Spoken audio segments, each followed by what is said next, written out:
Alhamdulillah wa kafa wa salatu wa salamu ala ibadihi allazina istafa. Amma ba'du fa'udhu billahi minash shaitanir rajim. Bismillahir rahmanir rahim. Ya bunayya innaha in taku mithqala habbatin min khardalin fatakun fi sakhratin aw fis samawati aw fil ardi ya'ti biha Allah. Inna Allaha latifun khabir. يا بني أقم الصلاة وأمر بالمعروف وانه عن المنكر واصبر على ما أصابك إن ذلك من عزم الأمور ولا تصعر خدك للناس ولا تمش في الأرض مرحا إن الله لا يحب كل مختال فخور واقصد في مشيك واغضض من صوتك إن أنكر الأصوات لصوت الحمير صدق الله العظيم. رب اشرح لي صدري ويسر لي أمري واحلل عقدة من لساني يفقهوا قولي. اللهم ربنا ألهمنا رشدنا وأعذنا من شرور أنفسنا. اللهم أرنا الحق حقا وارزقنا اتباعه وأرنا الباطل باطلا وارزقنا اجتنابه. اللهم وفقنا لما تحب وترضى آمين يا رب العالمين. Now we are proceeding forward without any preliminaries. The next ayah of this third lesson of the selected course of study of the Quran is Ya bunayya innaha in taku misqala habbatin min khardalin. O my little son, even if it might be of the weight of a grain of mustard seed, fatakun fi sakhra, and then though it might be in some rock, aw fi samawat, or in the skies, aw fil ard, or in the earth, ya'ti biha Allah, Allah will bring it forth. Inna Allah latifun khabir. Verily Allah is subtle or subtile, or the knower of the subtleties, and He is aware of everything. Now by the translation, the question must have arisen in your mind. What is it? Ya bunayya inna ha in taku. There is a pronoun, ha. But for what this pronoun has been used? In the text, you know, the marja of the zamir, for what thing or person this pronoun has been used, is not been given. In Arabic grammar, it is called zamirul shan or zamirul qissa. I don't know whether there is any equivalent in English grammar to this zamirul shan or zamirul qissa. If it is there, at least I don't know it. So I have to just be contented with only quoting it, the Arabic term, zamirul shan, innaha. This is used for something which is understood. As I told you, the style of this Quran is that it is oration, sermon. And in sermons and orations, many things, you know, which are understood between the speaker and the audience, they know it. They are not mentioned. And that's the beauty, literary beauty of that sermon. That's just understood. It is muzmar, it is mahzoof, it is understood, it is implied. So according to all the mufassirin, by this ha is meant ay sayyi'atun aw hasanatun. O my little son, whether it be a good deed or a bad deed, whether it's a good action or a bad action, whether it is something which is evil or something which is good. Now then add to it two things. Although it might be very small, very small, very small in your eyes, it may be very negligible. The good deed, the hasana, or the bad deed, that is the sayyah, although it might be very small. Now the smallest thing to which in those days a reference could be made was either zarra or habba. There was no knowledge of the atoms or the electrons or the protons at that time. So the smallest thing was zarra, or the smallest thing was habba. And habba also, you know, the grain of wheat is quite big. A grain of gram is quite good, big. But mustard seed, very small, So the smallest thing possible that could be referred to in the time of the revelation of this Quran was habbatu khardalin, or zarra, as Quran uses that word also. وَمَنْ يَفْعَلْ مِثْقَالَ ذَرَّةٍ خَيْرًا يَرَهُ. So if it is the zarra, if it is khair, everybody would see it. If it is misqala zarratin sharran yarah, even if it is shar, it is evil, and it is equal to a zarra, he will see it. So now, oh my little dear son, human actions, human deeds, whether they are good or evil, and even if they are so small, as if like a grain of a mustard seed. And the second thing, and whether it might be, although it might be in some rock, hidden in some rock, or in the skies, or in the earth, Yate bih Allah, Allah will bring it forth. Human deeds will not go unaccounted, howsoever small they might be, and wherever they might be. All your deeds, all your actions. فَمَنْ يَعْمَلْ مِثْقَالَ ذَرَّةٍ خَيْرًا يَرَهُ وَمَنْ يَعْمَلْ مِثْقَالَ ذَرَّةٍ شَرًّا يَرَهُ. The same thing was said by Hazrat Luqman to his son. And because Allah is Latif, Latif has two meanings.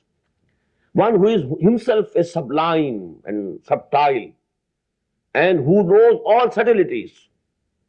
And Khabir, who is Ba'khabar, who knows everything, who is aware of everything. So nothing is outside the knowledge of Allah subhanahu wa ta'ala. All your actions, all your deeds, howsoever small they may be, wheresoever they might have been committed. Maybe, in the skies, in the heavens, in the earth, maybe somewhere, but anywhere, but they will be brought forth on the day of judgment. Now actually this is the second part. As we have seen, this ruku, as we call it, or this second section of Surah Luqman consists of 8 ayat. In the first 4, only one ayah was from the sermons of Hazrat Luqman. The rest was from Allah subhanahu wa ta'ala. Now all the 4 remaining ayat, they are from the sermons of Hazrat Luqman. And now the second sermon here comes is that human actions will not go unrewarded, unaccounted.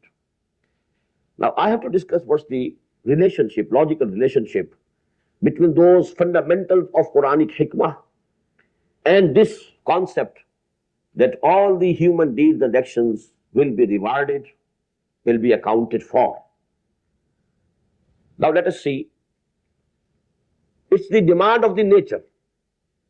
And everybody feels it if he peeps within his own nature, within his own heart, that every human soul has been bestowed with the discrimination and differentiation between evil and good. Man knows by his very nature what is good, what is evil. He need not be taught. To speak the truth is good. To tell a lie is evil. Everybody knows it. That is why it's universal truth. All religions, all systems of ethics, all philosophies, everywhere in the world, you won't find any single person who would say that telling the truth is evil and telling a lie is some virtuous thing. These are the, universal truths. To fulfill an agreement and promise is good. And to go back on your words is evil. It's known and accepted throughout. All humanity knows it. All humanity accepts it. To have good behavior with your neighbors is good. To be perturbing to your neighbors is bad. Everybody would accept. So actually, the basic ethical values are known to human nature. Every man knows it by his very nature.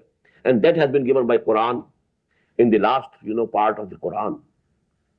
وَنَفْسٍ وَمَا سَوَّاهَا فَأَلْهَمَهَا فُجُورَهَا وَتَقْوَاهَا. This human nature, Allah subhanahu wa ta'ala has finished it, has produced it, has developed it. And then He has put in it, through ilham, through sort of inspiration, the fujur and taqwa.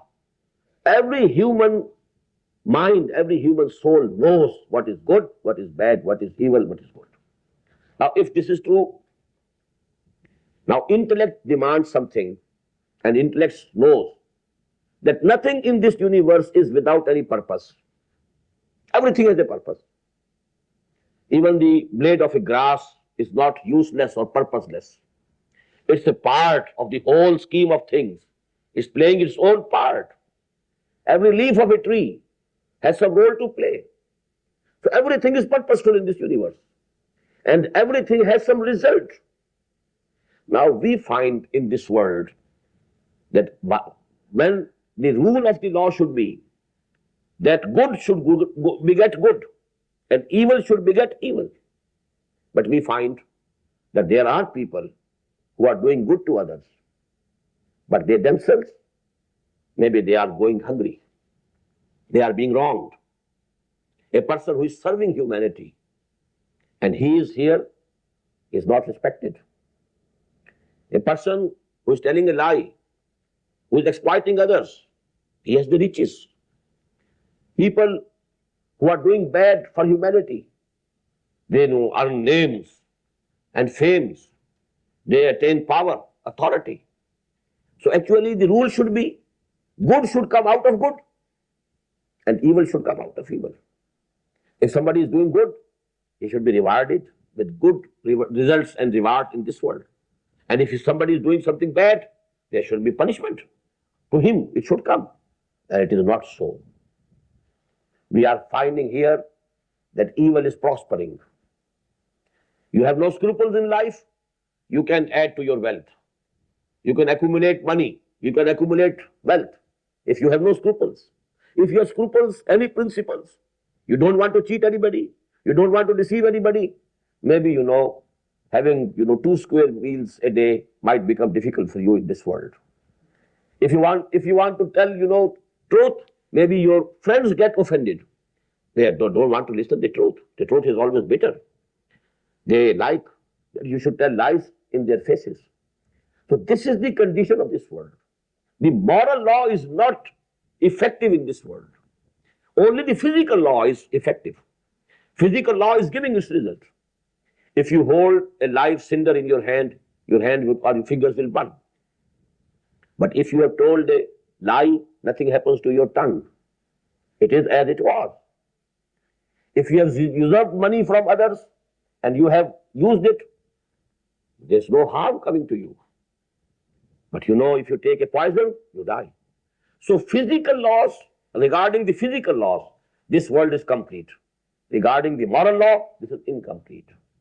The result is not coming out as it ought to come out. We have a saying in Persian, Gandumas gandum beroyad, jaw se jaw. From wheat you get wheat. From barley you get barley. But here neki or virtue is not giving you any good rewards in this world.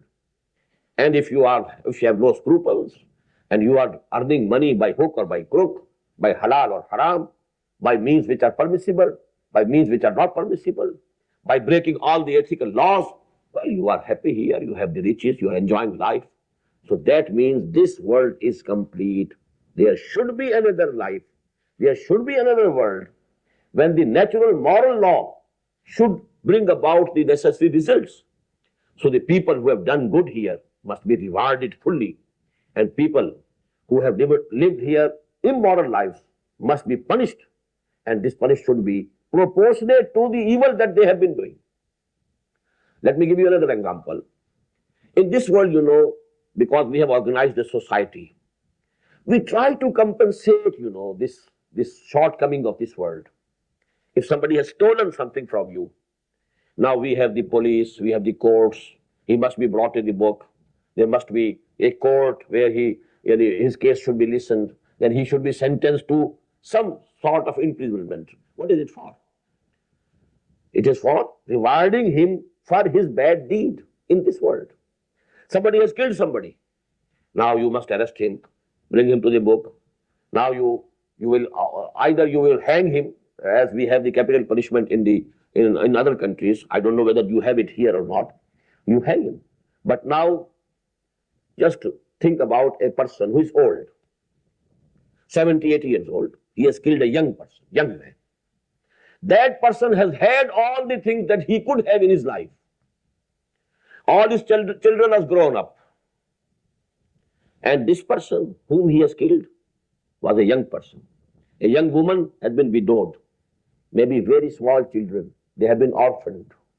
Now, even if you hang this person, 80 years old person, has he got the punishment, the due punishment that he should have got? Because the crime that he has committed is much greater. The infliction that he has done to that family, you cannot reward him with a punishment which is proportionate to the infliction that he had done to that family. A young woman widowed, small children, and they have been orphaned. Now they are going without the cover and patronage of father. Maybe they go to wrong lines and their upbringing is not correct. And that is actually again going to harm this society. Because if those people go astray, those young the children, it's a harm to the whole society. But you can't give proportionate punishment to that person in this world. So these are the two examples which you need one to think and to the conclusion that this world, this life is incomplete, and there must be some place, some second life, some second world where there should be complete reward of all the good as well as the evil deeds. Take, for example, the case of Hitler, one person, and he caused havoc and damage to full continent, the European continent, the Asian continent. Hundreds and thousands of people died, maimed. Somebody, his leg has been cut off, chopped off, and somebody has lost his arm, and somebody something else. All these things due to one person. Can you give him the due punishment that he deserves? Even if every single cell of his body was separated by a forceps, this punishment would not have been sufficient for proportionate to his crime, to the infliction that he has made to the whole of humanity. And now the opposite is the case of Muhammad sallallahu alaihi wasallam. He devoted all his life for the service of humanity. He didn't even have 2 square meals a day, daily.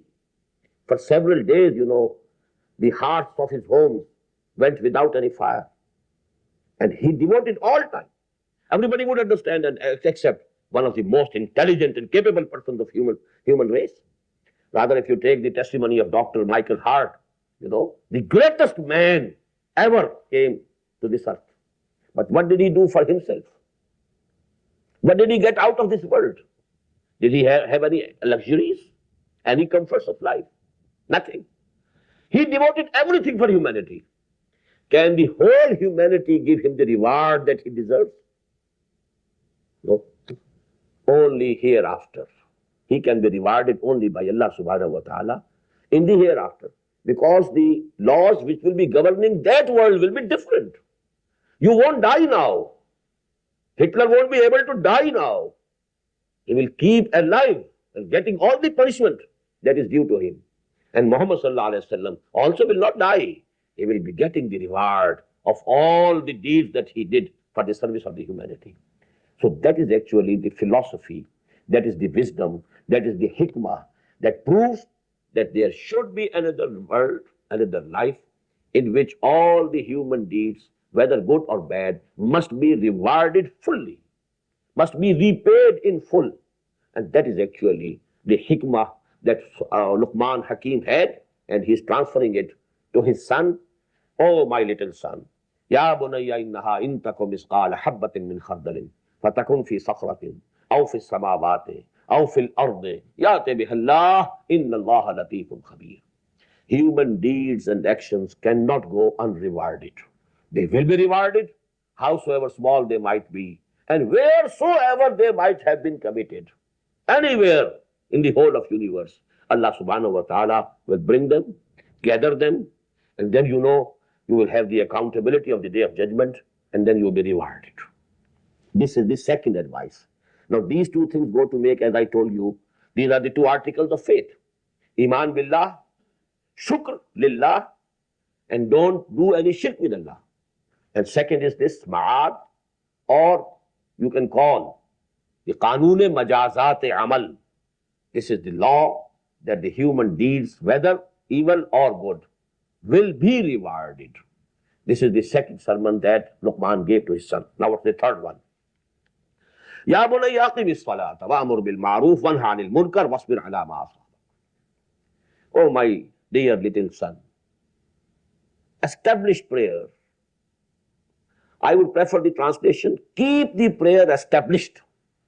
Established prayer gives you a sense that something is established once. No, keep it. Keep it established. Established prayer is not sufficient. It doesn't give you the whole idea. Keep it established. Continue it.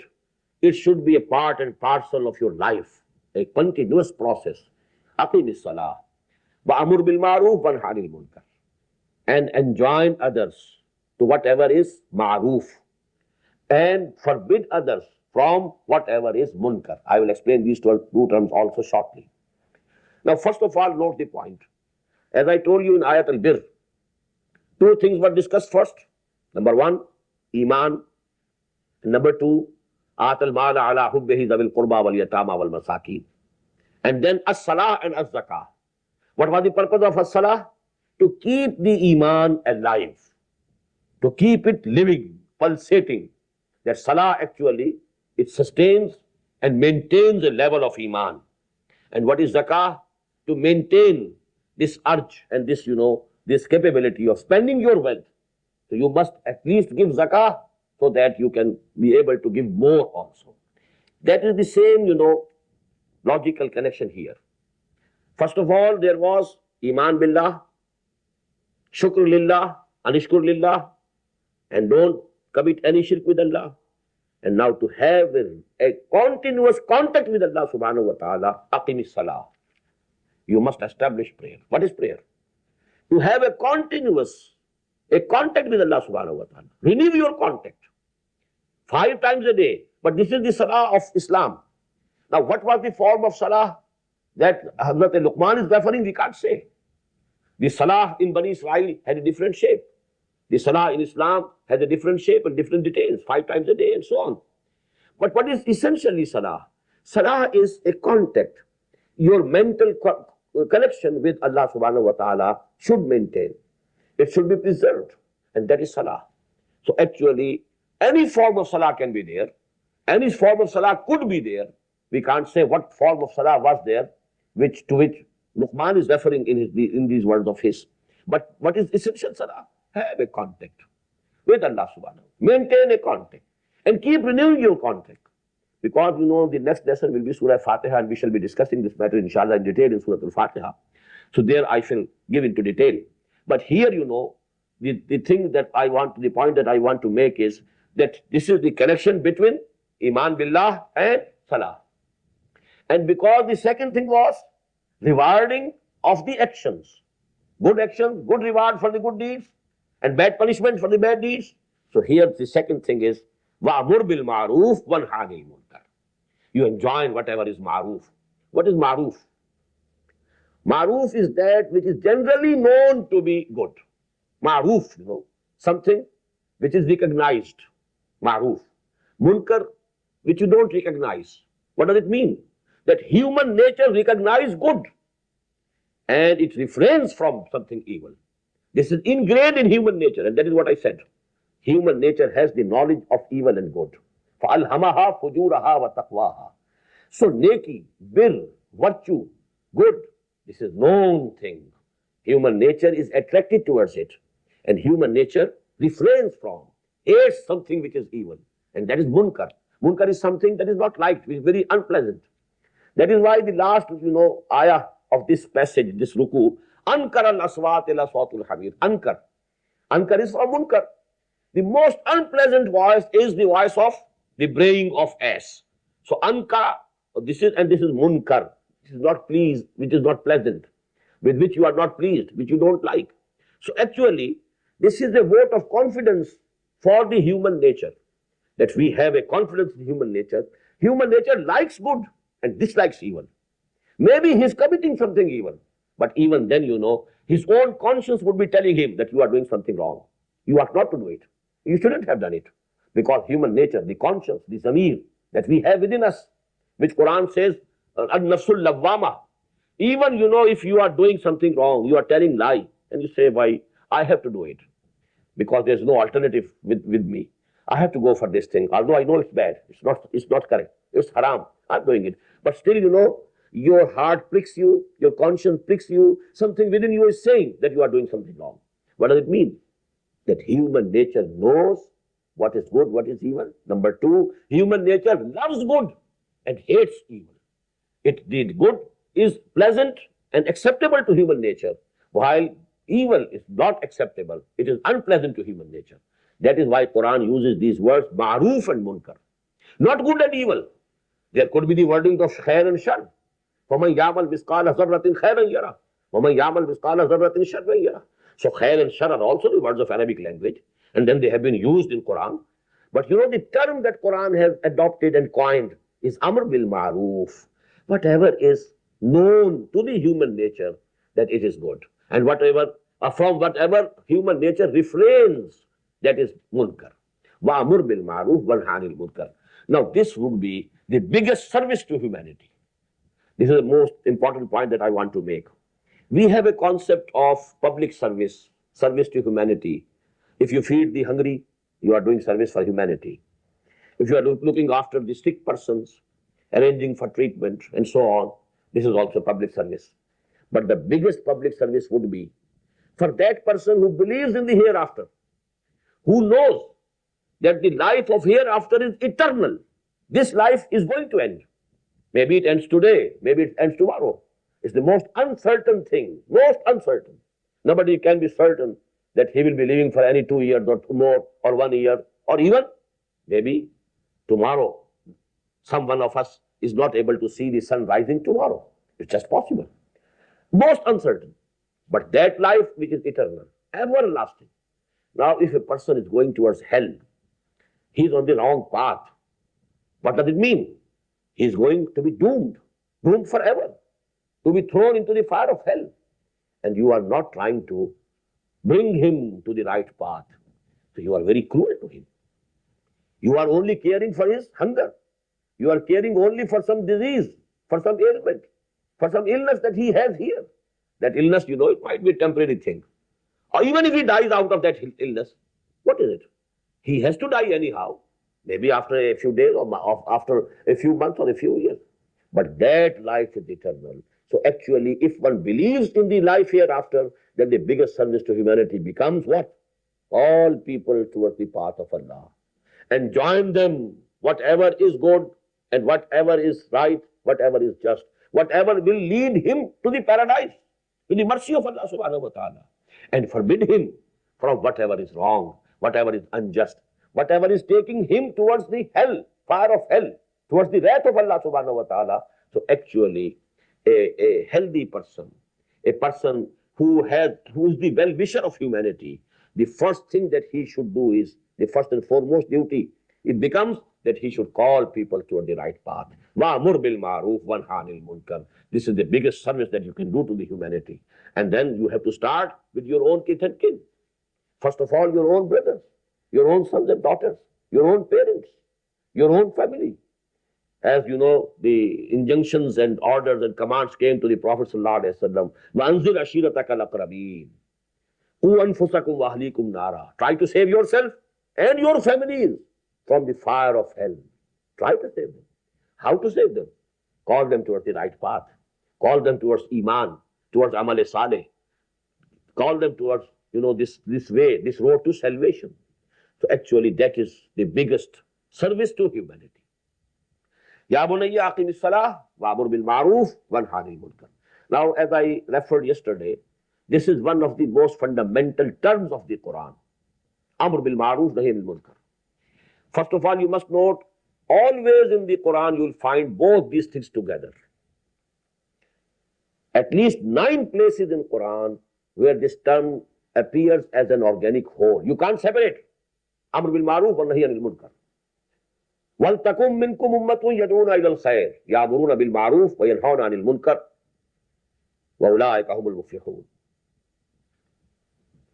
In the same way, this is the ayat number 104 of Surah Al-Imran.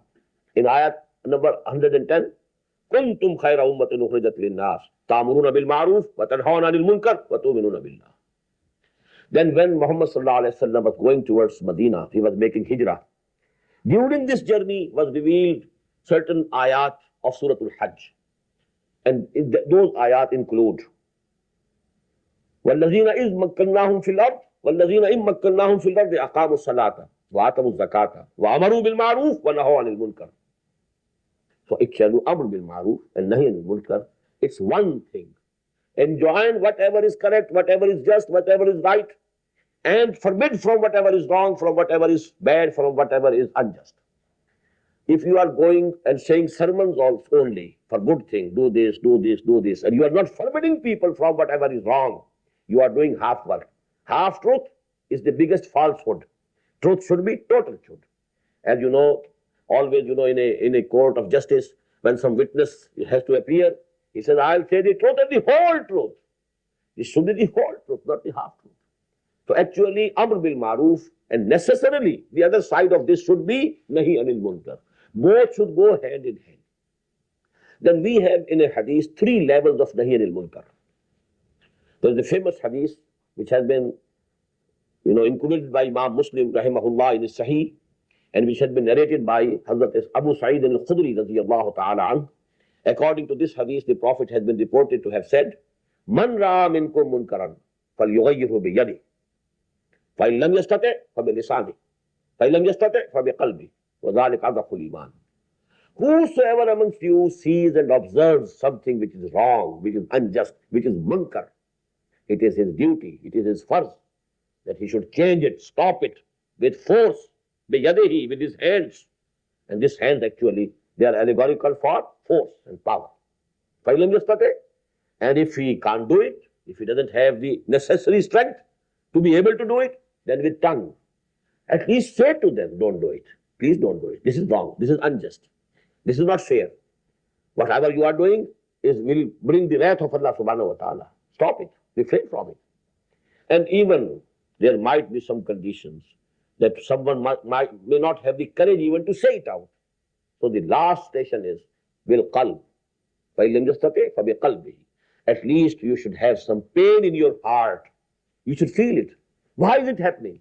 Why this munkar? And how come I can't stop it? There should be some sorrow, some grief in your heart. And if that grief and sorrow is also not there, there's no iman. ذَلِكَ أَضْعَفُ الْإِيمَانِ. The Prophet said that this is the weakest point, weakest position of iman. You are seeing something which is wrong, which is munkar, which is haram, and you are not even feeling it. As Iqbal said, why nakami mataye karwan jata raha, karwan ke dil se ehsaas-e ziyan jata raha. When this feeling is also gone, there's no grain even in a single grain of iman. Another hadith to the same effect is there in the same Sahih of Imam Muslim rahimahullah, and it is from Abdullah ibn Mas'ud radiyallahu ta'ala an. The same subject ends with the words, وَلَيْسَ وَرَاءَ ذَلِكَ مِنَ الْإِيمَانِ حَبَّةُ خَرْدَلٍ. Whosoever cannot even have this position, that he must hate something that is wrong, that is bad. He should have some pain in his heart that something wrong is being done. If this is not present even, then the wordings are, now after that, it is not a grain of a seed of mustard remains of iman after that. فَلَيْسَ وَرَاءَ ذَلِكَ مِنَ الْإِيمَانِ حَبَّةُ خَرْدَلٍ. The same words which have been used in this part, this third lesson of ours, Ya bunayya innaha in takum misqala habbatin min khardalin fatakun fi sakratin aw fi samawati aw fil ard. The same word has been used by the Prophet sallallahu alaihi wasallam in the end of that hadith also. فَلَيْسَ وَرَاءَ ذَلِكَ مِنَ الْإِيمَانِ حَبَّةُ خَرْدَلٍ. So there's no iman whatsoever. In the same way, this amr, although the general translation always you will find to command good, to enjoin good, to order good. But amr is also for something which you persuade. If you are persuading someone to do something, it is also amr. If you are, giving some mashwara, some advice to a person, that is also amr according to literal meaning of this word. So there are levels of amr bil maruf. You persuade someone to do something. You somehow or the other, you appeal to him to do something good. But if you have the authority, then you have to establish that good and that justice also. In the same way, Nahi anil Munkar has 3 levels. If you have the authority, if you have the power, then you have to use the power and authority to eradicate evil. If you don't have the power and authority, then at least the persuasion, the appeal, with lisan, with tongue, you must say it out that this is wrong, please don't do it. So this is the duty of every person, every noble person, every person who wants to do some good to humanity at large. Ya bunayya aqimis salah wa amur bil ma'ruf wa nahy anil munkar. And now the last thing, wasbir ala ma asabak. And then have patience, bear with fortitude and steadfastness, whatever comes to you. Now this tells us there's something inevitable, some relationship between amr bil ma'ruf and nahy anil munkar, and then you have to have sabr. Because as you say generally, truth is always bitter. When you ask somebody to refrain from something which is evil, and he will resent. There will be resentment. Who are you? Who are you to say it to me? Mind your own business. And if, it is something more important, if you are asking him something which is injurious for his interest, worldly interest, then he might retaliate. He might persecute you. If you are telling him something which is against his beliefs, don't believe in anybody else except Allah subhanahu wa ta'ala. Don't commit shirk. Maybe he's offended. And you are denying my gods. You are repudiating my gods. People, my forefathers believed in these things. And you say they are false, they are wrong. So what will happen to you? There will be persecution, verbal persecution, physical persecution. As we know, what was the quarrel? What was the dispute between Muhammad sallallahu alaihi wasallam and the people of Makkah? Was there any dispute of any land, piece of land? Any dispute about property? Any dispute about money? Any dispute about any, some woman? Nothing of the sort. What was the dispute? The Prophet said, La ilaha illallah. These gods of yours are false. They have no reality. Don't worship anybody except Allah. Anyone. No God, but Allah subhanahu wa ta'ala. And now there was the turmoil. There was the persecution. There was the opposition. He was being tortured, he and his colleagues. The more physical torture was coming to the people who were not so strong, who didn't have that position or status in this society, the slaves. They were being beaten like anything. Hazrat Bilal, Hazrat Khabbab, radiyallahu ta'ala anhuma. What was being done to them? What happened to Hazrat Sumayya? What happened to Hazrat Yasir? Both tortured badly and martyred. So now, wasbir ala ma asaba.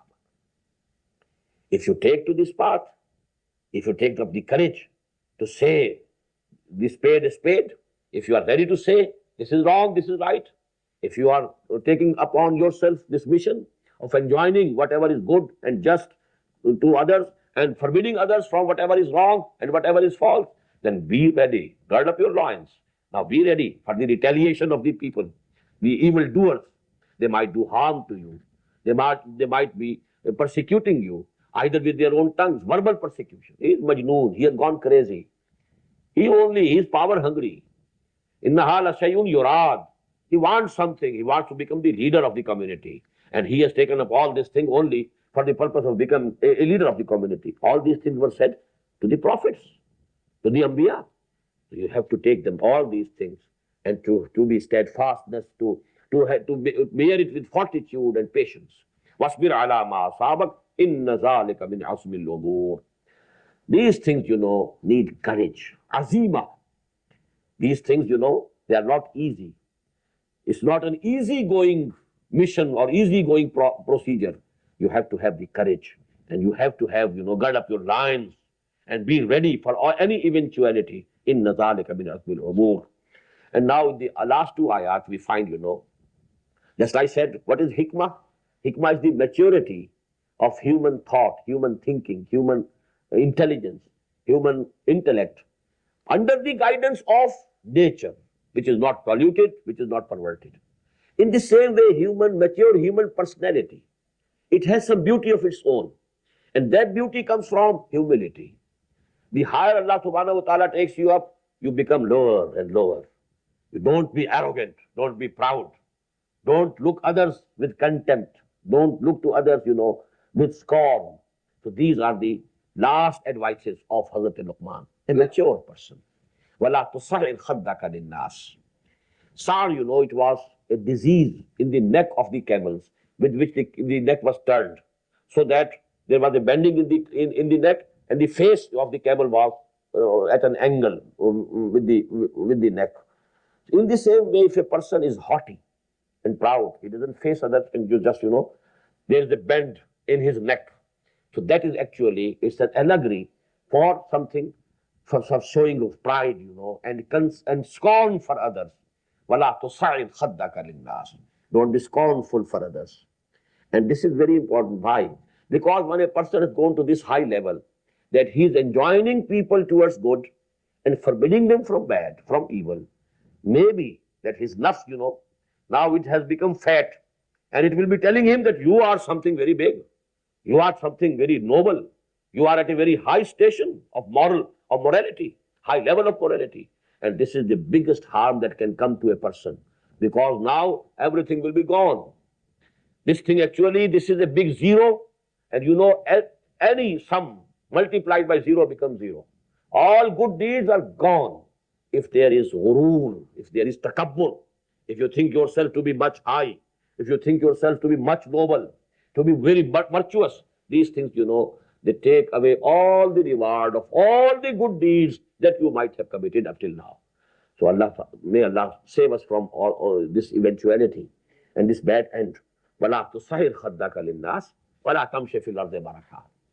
And don't walk on the earth in a haughty way, because in a gait also in a person, it also tells, as you say, the face is the index of the mind.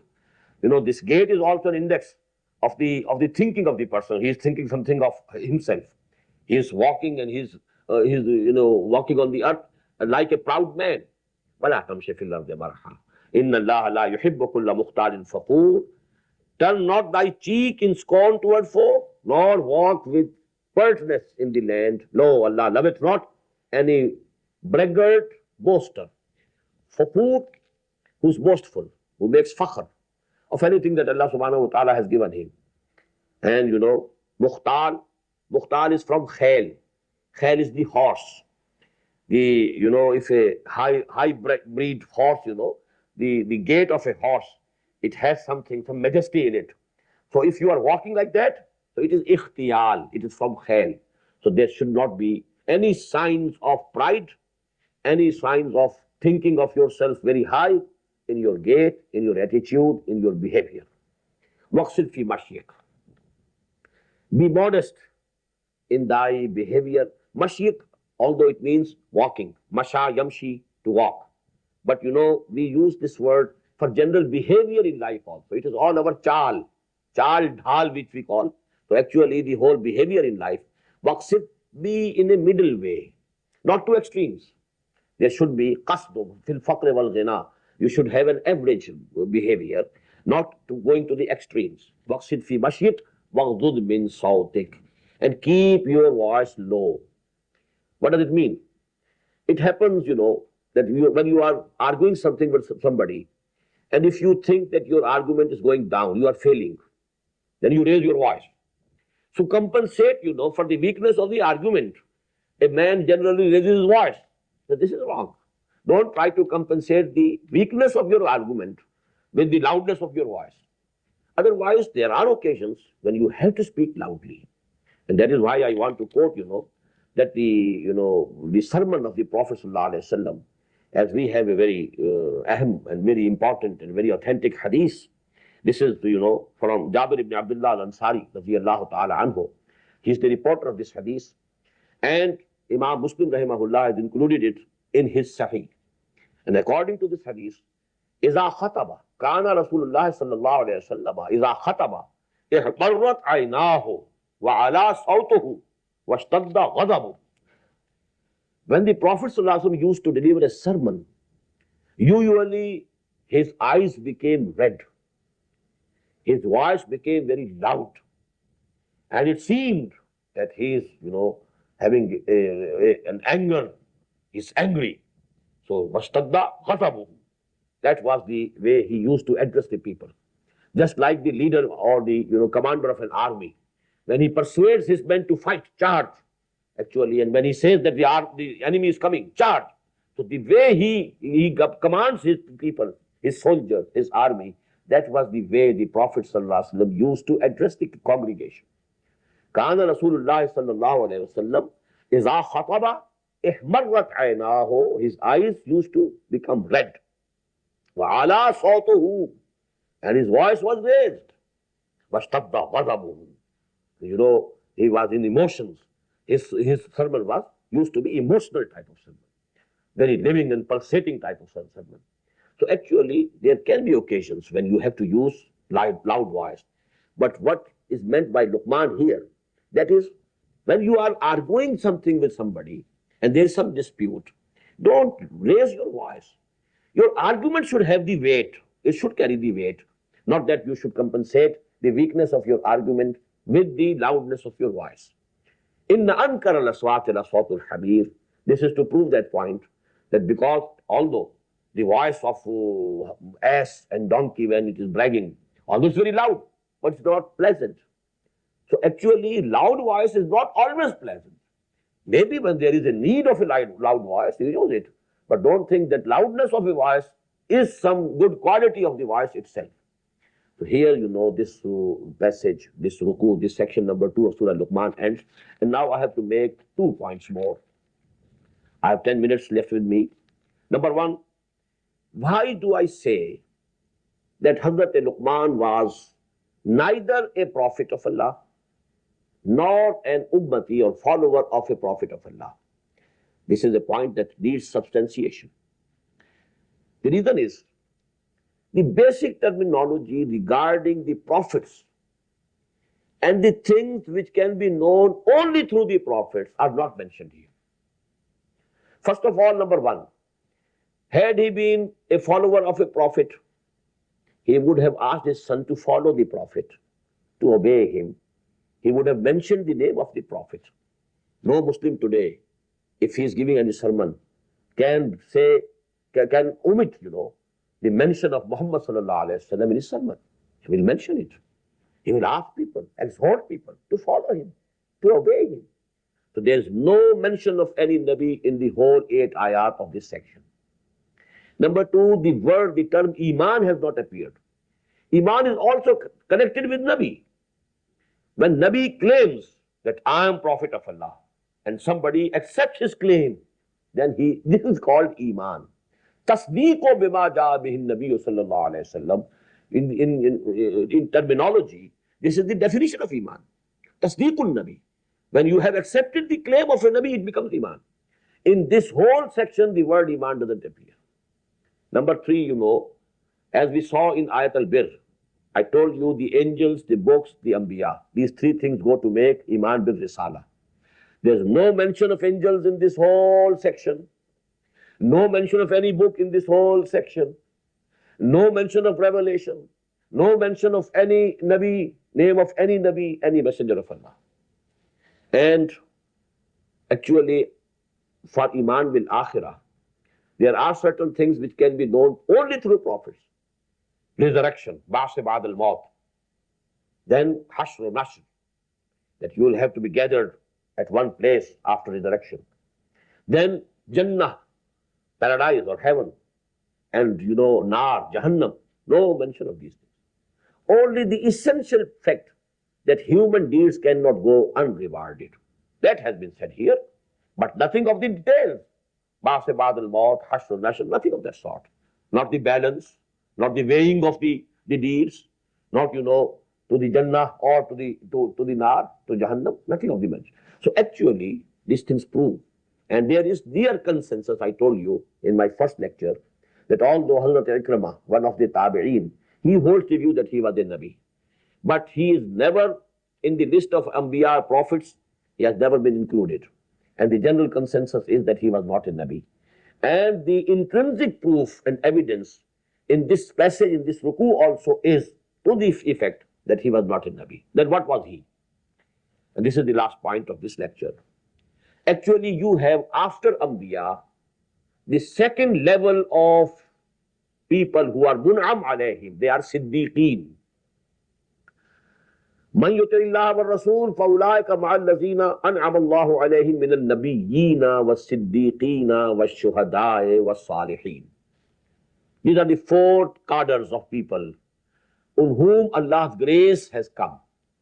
When we say in Surah Al-Fatiha, Ihdina Sirat al-Mustaqim, Sirat al-Lazina an'amta alayhim. Who are those people? Mun'am alayhim, to whom the grace of Allah has come. There are 4 groups. Min al-Nabiyyina wa Siddiqina wa Shuhada'i wa Salihin. Who are Siddiqeen? People whose intellect and nature is safe and pure, not polluted, not perverted.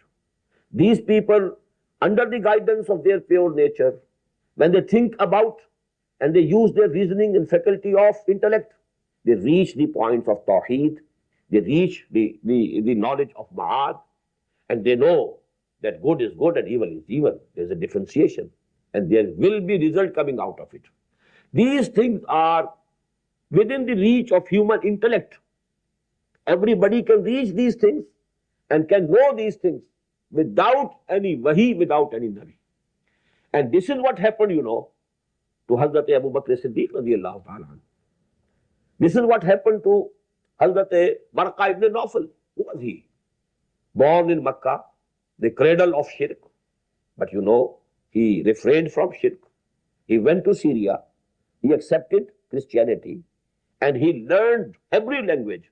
Kana yaktubu Taurata bil Ibraniya. He used to write Torah in Ibrani language, Hebrew language. And he was, a muwahhid. So actually, these people, although there was no wahi, the wahi had not started to Muhammad sallallahu alaihi wasallam. There was another person, Abu Bakr, he was muwahhid. Before the wahi started coming to Muhammad sallallahu alaihi wasallam, Abu Bakr was, from the very beginning, he was muwahhid. He never committed shirk, because shirk is against nature. Shirk is against human intellect. These human nature and intellect, they refrain from shirk. So actually, such people always existed in this world, who by dint of their pure nature and by dint of their safe and pure intellect, they could reach Iman Billah with Tawheed. They could reach and they could attain Iman Bil Ma'ad or Iman Bil Akhirah. But for the Sharia, what to do, what not to do, this is the revelation which is necessary. And these subjects, inshallah, now we shall be discussing regarding Surah Al-Fatiha. Tomorrow we shall be studying Surah Al-Fatiha. I am omitting the fourth lesson of this first part of this selected course of study. Those are the ayat of Hamim as-Sajdah. That fourth lesson I will take, inshallah, after we finish the second part. Now I'll be switching over from this third lesson to Surah Al-Fatiha, inshallah. Tomorrow we shall begin our study of Surah Al-Fatiha, which is the integral and essential part of our prayer. أقول قولي هذا واستغفر الله لي ولكم ولسائر